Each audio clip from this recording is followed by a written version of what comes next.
Assalamualaikum warahmatullahi taala wabarakatuh. InsyaAllah kita jumpa lagi di page Wal Ali The Tarot Wizard. Kita jumpa lagi di page Nadi Duit. Kita jumpa lagi di page Salah 10 Bakat Potensi Diri.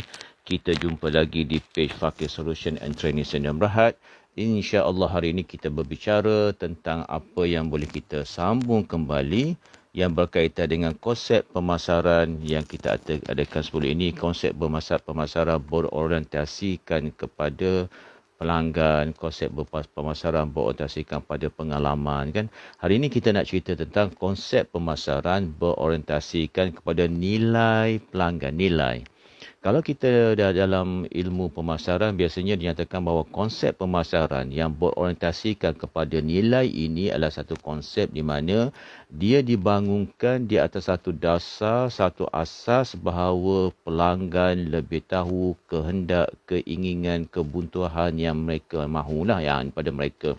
Apa yang mereka nak sebenarnya. Sebab itulah dia kata dalam konsep pemasaran berorientasikan nilai pelanggan ini, dalam pemasaran kita kena fahami sebagai business owner, dalam membuat pemasaran kena fahami bahawa kehendak dan keinginan pelanggan ini hendaklah difahamkan betul-betul sebelum produk itu dicipta, servis itu dicipta dan disutkan dengan kehendak dan keinginan, kebutuhan yang boleh selesaikan masalah mereka lah. Dan itu yang kedua. Yang ketiganya adalah pemasaran ini dibangunkan berdasarkan kepada sasaran utama dalam bisnes ataupun pemasaran dalam bisnes kita adalah kita nak pastikan bahawa keinginan, kehendak pelanggan itu kita penuhi bersandarkan kepada kemahiran, kepakaran yang ada pada kita. Dan sebab itulah dalam konsep pemasaran berorientasikan pada pelanggan ini, research dibuat untuk faham kehendak pelanggan. Research dulu. Sebab dan juga mereka mahu bahawa pelanggan berpuas hati dan akhirnya pelanggan membeli dan terus membeli berdasarkan kepada kepuasan mereka dan tentulah ia memberikan satu jangka panjang keuntungan kepada syarikat ataupun pada kita sebagai business owner lah. Apakah cabaran-cabaran yang wujud dalam pemasaran berorientasikan nilai pelanggan? Yang pertamanya adalah bagaimana kita nak optimalkan customer lifetime value, nilai pelanggan itu secara lifetime lah, circle dia. Maknanya produk kita ini berapa lama bertahannya di mata pelanggan, di persepsi pelanggan itu berdasar kepada nilai yang mereka cari. Yang keduanya ialah bagaimana kita nak mencipta customer equity ataupun yang boleh melahirkan kesetiaan pelanggan dan bagaimana kita nak membentuk customer relationship, hubungan dengan pelanggan yang berpanjangan. Kalau kita berbicara tentang customer equity, kesetiaan pelanggan itu dia ada beberapa faktor yang akan menjaga dan memastikan ketahanan pada kesetiaan pelanggan. Pertamanya nilai equity daripada pelanggan iaitu biasanya pelanggan tengok pada harga, pada produk dan sebagainya, tentu pada kualiti, pada harga yang sesuai dengan kemampuan mereka dan juga kemudahan mereka untuk dapatkan produk, untuk membuat pembayaran dan juga mereka juga melihat ke ciri-ciri yang daripada produk itu, bahan-bahannya, juga keselamatan dalam mereka menggunakan produk tersebut. Dan juga faktor yang kedua berkaitan brand lah. Brand equity, tentang kesedaran pelanggan pada brand, persepsi pelanggan pada brand dan sikap tindakan pelanggan pada brand. Itu pun yang akan melahirkan kesetiaan pada pelanggan. Dan seterusnya lah hubungan, bagaimana mencipta hubungan equity lah.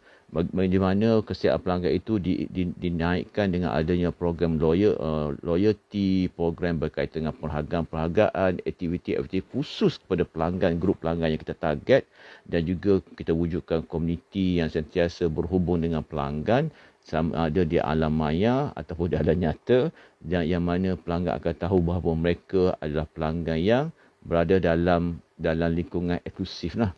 Dan seterusnya berkaitan juga dengan customer relationships ini, pertamanya kita jadikan pelanggan itu sebagai partner, itu cabaran juga.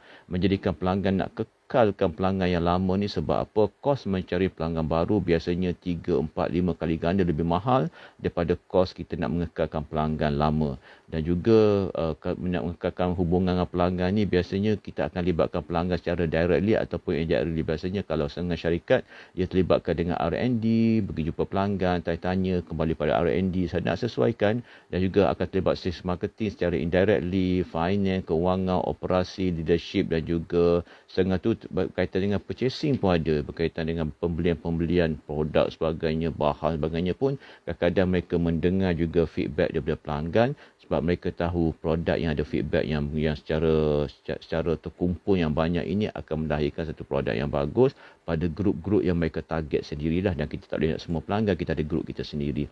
Sebab itulah dia mengatakan bahawa dalam proses pemasaran ini ada beberapa elemen yang akan berlaku. Pertamanya analisis pemasaran, keduanya merancang, ketiganya melaksana, dan juga berlakunya evaluasi lah. Kita nak evaluate feedback, nak menilai bagaimana. Dan sebab itulah dia kata dalam nilai pelanggan ini, dia akan pergi pada target, dia akan pergi pada segmentation yang dicari, dan juga bagaimana letakkan positioning pada nilai pelanggan itu berkaitan dengan produk, dan juga bagaimana nak memperbezaan dengan pesaing-pesaing yang berada di sekeliling lah. Itu yang berkaitan yang kedua. Yang ketiganya dalam proses pemasaran juga akan melibatkan tentang produk, harga, promosi dan juga edaran. Ini semua adalah satu bahan-bahan rencah yang akan diadunkan dengan begitu menarik, dengan begitu teliti untuk melahirkan konsep pemasaran berorientasikan pada nilai pelanggan. InsyaAllah kita jumpa lagi masa akan datang, dan insyaAllah kita akan terus bercerita tentang konsep-konsep pemasaran berorientasikan pada apa, ada yang berorientasikan pada institusi dan sebagainya. InsyaAllah kita akan sambung nanti, dan kita berharap juga bagi usahawan bisnes kecil ini, kita sentiasa meningkatkan diri kita dan bersedia menghadapi sebarang kemungkinan yang berlaku dalam keadaan ekonomi yang semakin mencabar ini. Mudah-mudahan bisnes kita sebagai bisnes kecil akan terus maju, dan kita sebagai seorang usahawan akan terus mencari potensi diri, potensi bisnes untuk kita lebih ke hadapan, dan jadikan kita sentiasa untuk menerobos citra diri kita. InsyaAllah kita jumpa lagi. Best. Anda sentiasa terbaik. Assalamualaikum warahmatullahi ta'ala wabarakatuh.